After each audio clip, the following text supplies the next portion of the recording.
Clever Elsie. There was once a man who had a daughter who was called Clever Elsie. And when she had grown up, her father said, "We will get her married." "Yes," said the mother, "if only someone would come who would have her." At length, a man came from a distance and wooed her, who was called Hans, but he stipulated that Clever Elsie should be really smart. "Oh," said the father, "she has plenty of good sense." And the mother said, "Oh, she can see the wind coming up the street and hear the flies coughing." "Well," said Hans, "if she is not really smart, I won't have her." When they were sitting at dinner and had eaten, the mother said, "Elsie, go into the cellar and fetch some beer." Then Clever Elsie took the pitcher from the wall, went into the cellar, and tapped the lid briskly as she went, so that the time might not appear long. When she was below, she fetched herself a chair and set it before the barrel, so that she had no need to stoop, and did not hurt her back, or do herself any unexpected injury.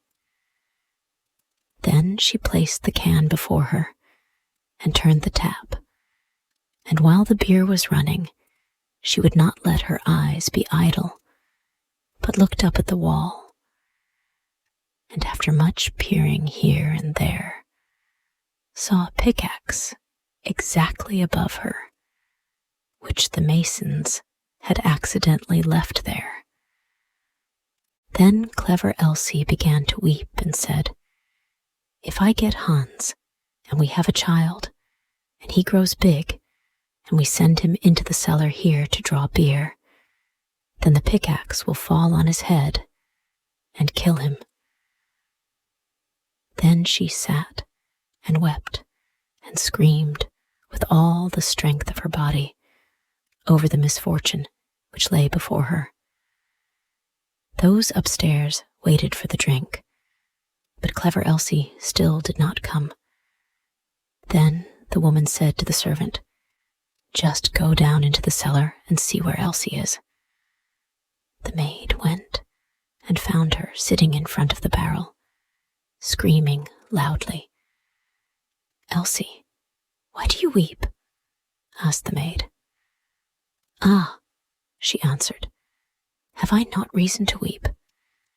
If I get Hans, and we have a child, and he grows big, and has to draw beer here, the pickaxe will perhaps fall on his head and kill him."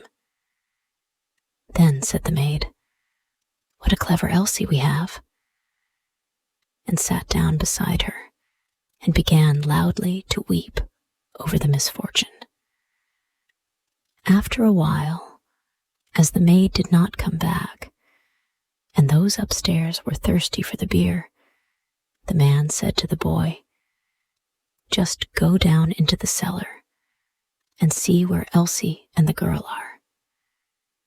The boy went down, and there sat Clever Elsie and the girl both weeping together. Then he asked, "Why are you weeping?" "Ah," said Elsie, "have I not reason to weep? If I get Hans, and we have a child, and he grows big, and has to draw beer here, the pickaxe will fall on his head and kill him."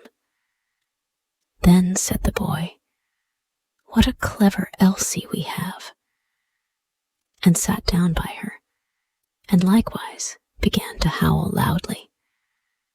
Upstairs they waited for the boy, but as he still did not return, the man said to the woman, "Just go down into the cellar and see where Elsie is."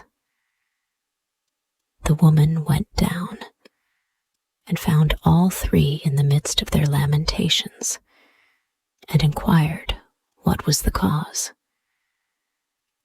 Then Elsie told her also that her future child was to be killed by the pickaxe when it grew big and had to draw beer, and the pickaxe fell down.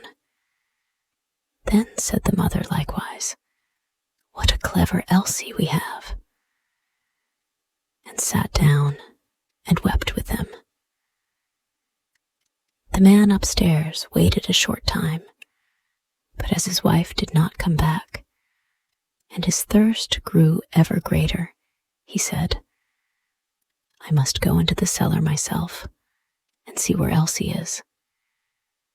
But when he got into the cellar, and they were all sitting together crying, and he heard the reason, and that Elsie's child was the cause, and the Elsie might perhaps bring one into the world some day, and that he might be killed by the pickaxe if he should happen to be sitting beneath it, drawing beer just at the very time when it fell down, he cried, "Oh, what a clever Elsie," and sat down, and likewise wept with them. The bridegroom stayed upstairs alone for a long time. Then, as no one would come back, he thought, "They must be waiting for me below. I too must go there and see what they are about." When he got down, the 5 of them were sitting screaming and lamenting quite piteously, each outdoing the other. "What misfortune has happened then?" asked he. "Ah, dear Hans," said Elsie, "if we marry each other and have a child, and he is big, and we perhaps send him here to draw something to drink, then the pickaxe which has been left up there might dash his brains out if it were to fall down. So have we not reason to weep?" "Come," said Hans, "more understanding than that is not needed for my household, as you are such a clever Elsie. I will have you," and seized her hand, took her upstairs with him, and married her. After Hans had had her some time, he said, "Wife, I am going out to work and earn some money for us. Go into the field and cut the corn, that we may have some bread." "Yes, dear Hans, I will do that." After Hans had gone away, she cooked herself some good broth and took it into the field with her. When she came to the field, she said to herself, "What shall I do? Shall I cut first, or shall I eat first? Oh, I will eat first." Then she drank her cup of broth, and when she was fully satisfied, she once more said, "What shall I do? Shall I cut first, or shall I sleep first? I will sleep first." Then she lay down among the corn and fell asleep. Hans had been at home for a long time, but Elsie did not come. Then said he, "What a clever Elsie I have. She is so industrious that she does not even come home to eat." But when evening came, and she still stayed away, Hans went out to see what she had cut. But nothing was cut, and she was lying among the corn asleep. Then Hans hastened home and brought a fowler's net with little bells, and hung it round about her, and she still went on sleeping. Then he ran home, shut the house door, and sat down in his chair and worked. At length, when it was quite dark, clever Elsie awoke, and when she got up, there was a jingling all round about her, and the bells rang at each step which she took. Then she was alarmed, and became uncertain whether she really was clever Elsie or not, and said, "Is it I, or is it not I?" But she knew not what answer to make to this, and stood for a time in doubt. At length she thought, I will go home and ask if it be I, or if it be not I, they will be sure to know.